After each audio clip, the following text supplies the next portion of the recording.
Welcome back. It is another 3 No More Than 5 in 5, and this is part 3 of my SOS series. To all of you subscribers, thank you so much for being part of the subscription family. I appreciate you.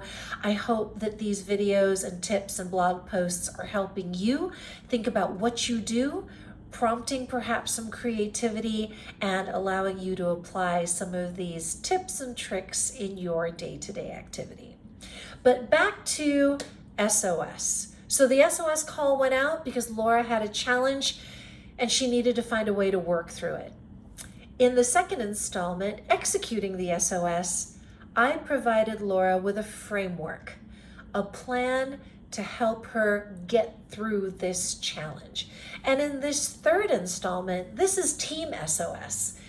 We don't accomplish much if we're trying to do this on our own. And I needed to observe Laura working through this and shape how she was moving forward. So as I gave Laura the framework of what to do, I tasked her.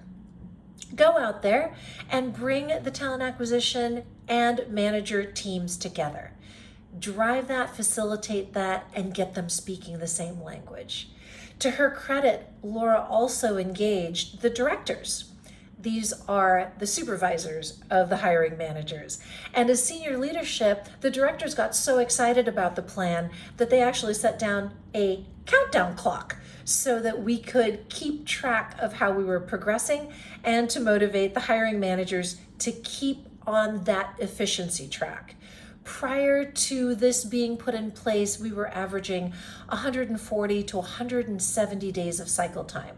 That's the moment we put a posting out to the time that an individual is hired. The goal was 60 days of cycle time, something we'd never accomplished before and a real stretch. But it showed the level of commitment and engagement that the directors had in this endeavor.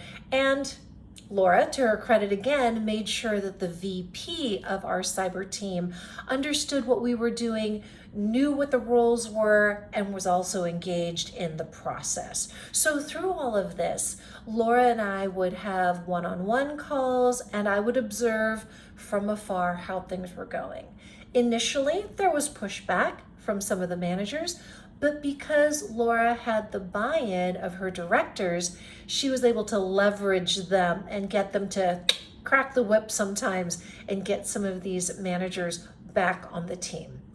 With the VP aware of what we were doing, there was a lot of high-level support and accountability that was now part of this process.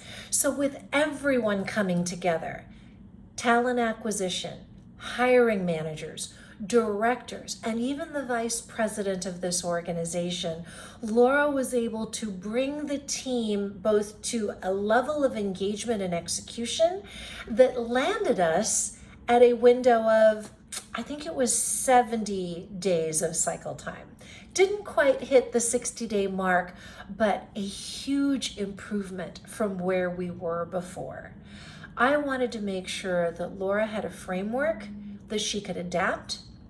I wanted to make sure that Laura was empowered to make this her own, and it was really fulfilling to watch her take this project, engage all the stakeholders, and now come out with a process that she owned, that was all hers, and could be applied in future challenges, whether in this role or a future role.